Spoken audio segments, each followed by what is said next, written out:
Nangolo Nantam.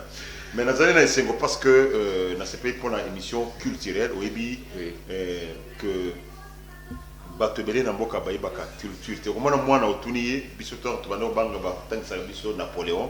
Moi na kobetelo masolo ya Napoléon lokola za Belge to français. Akobetelo masolo ya guerre de 100 ans. Mais ce ko otuniye so bi guerre ya bachoko yebi na guerre ya bachoko te. Ce ko yebi esko yebi guerre ya baluba na baluluwa ayebi yango te. Mais bana Congo amoni kieza orgueil ko yeba makambo ya batu ya libanda. Kobosa na makambo mboka na bango. Et puis j'informe même ce que monsieur Bakodo, mais est-ce que makambo nzambe ko taper makambo culture? Mais nous vous informons que tamba yamba ki yeso na yamba, on dit qu'on l'avait reçu selon leur coutume.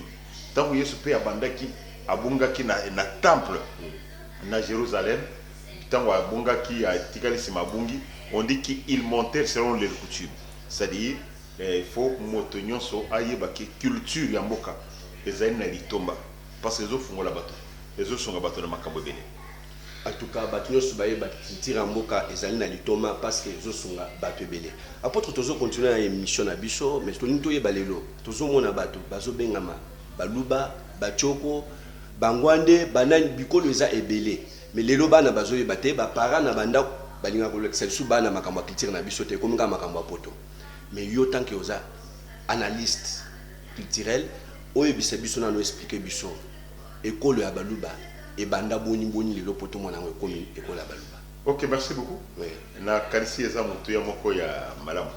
Mais tu as to bakisa lisusu kaka na maloba na yo oyo lobaki na sepe na gomingi. Ya ko baki o mona ba parana ndako.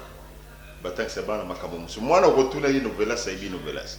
Mwana okotuna yi magique aibi magique. Mais tuna mwana ke loboko na yo na monoko na mboka nini aibite. Et vous savez d'abord que quand quelqu'un a maîtrisé mon monokone, il est difficile de bien réfléchir. Donc, vous avez maîtrisé mon monokone, à Zaka, Lolenge, il y a Kanisa Malamuti.